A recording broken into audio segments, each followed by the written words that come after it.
Bismillahirrahmanirrahim. Alhamdulillahirabbil alamin wassalatu wassalamu ala asrafil anbiya'i wal mursalin nabiyina Muhammadin wa ala ali Muhammadin. Amma ba'du. Rasulullah sallallahu alaihi wasallam dalam sebuah hadisnya beliau mengatakan, "Inna fil jasadi mudghah." Sesungguhnya di dalam tubuh ini ada segumpal daging. Idza saluhat saluhal jasadu kullu. Apabila daging tersebut baik, maka baik semua anggota tubuh. Wa idza fasadat, dan apabila dia rusak, fasadal jasadu kullu, maka semua anggota tubuh menjadi rusak. Ala wahiyal qalbu, dan dia adalah hati. Hati di mana di dalamnya memiliki amalan.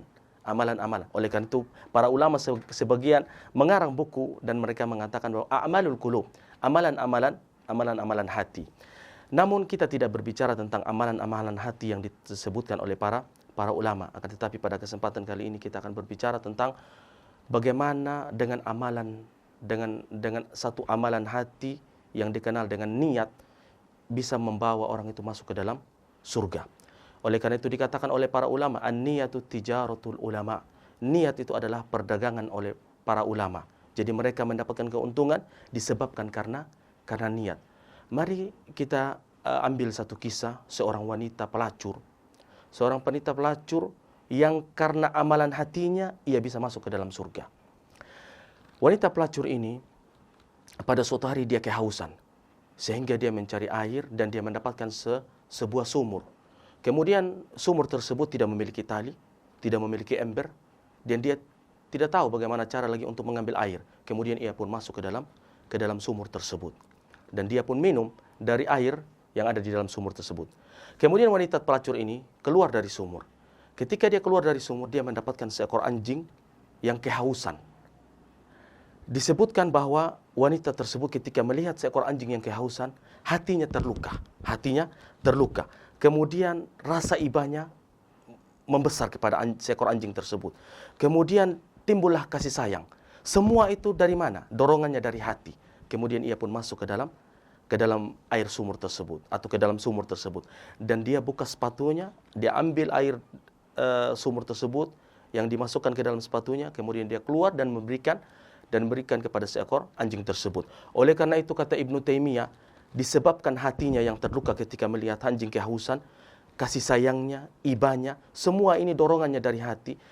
Kedudukan semua ini bagaikan kedudukan taubat di sisi Allah Subhanahu wa taala, sehingga Allah Subhanahu wa taala memasukkan dia ke dalam surga. Subhanallah. Jadi segumpal daging ini sebagaimana yang dikatakan oleh Rasulullah, apabila dia baik maka baik semua anggota tubuh, apabila dia buruk maka buruk semua. Oleh karena itu kita katakan bahwa para ulama telah mengatakan bahwa an-niyatu tijaratul ulama. Niat itu adalah perdagangannya para ulama. Kita ambil lagi satu kisah Waraqah ibnu Naufal. Siapa yang tidak kenal dengan Waraqah ibnu Naufal? Dia adalah anak dari paman istri Rasulullah yang bernama Khadijah radhiyallahu anha. Ketika Nabi Muhammad SAW didatangi oleh Jibril pertama kali dan kedua kali, kemudian kata Khadijah, marilah bersamaku, kita menuju ke anak paman saya, yaitu Waraqah ibnu Naufal. Waraqah ibnu Naufal, dia orang ahli kitab yang mempelajari agama Nasrani. Ketika Nabi Muhammad SAW menceritakan tentang keadaannya, bahwa telah datang makhluk yang sangat besar, yaitu yang dimaksud adalah Jibril alaihissalam. Kemudian setelah mencerita semua kisah tentang bagaimana dia disuruh untuk membaca ketika pertama kali dia mendapatkan wahyu, yaitu Nabi Muhammad. Kemudian kata Waraqah ibn Naufal kepada Nabi Muhammad sallallahu alaihi wasallam, dia bilang, innaka la nabiyyun li hadhil ummah. Engkau adalah nabi untuk umat ini, kata Waraqah ibn Naufal.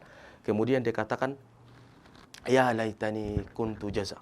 Andai saja saya di saat engkau nanti akan dikeluarkan masih ke dalam keadaan jaza, masih dalam keadaan muda, la ansurannaka nasran mu'azzara, maka niscaya saya akan menolongmu dengan pertolongan yang tak ada tandingannya. Jadi dia ingin menolong Nabi Muhammad SAW ketika nanti dia akan diangkat menjadi nabi secara resmi oleh Allah. Kemudian ketika dia dikeluarkan oleh umatnya dari kota Makkah, jadi Waraqah bin Naufal berharap dia bisa menolong Nabi Muhammad SAW. Disebutkan oleh para ulama bahwa niatnya ini kedudukannya bagaikan kedudukan para amalan-amalan para sahabat. Masya Allah. Ini hanya niat. Oleh karena itu disebutkan para ulama salaf, rubba amalin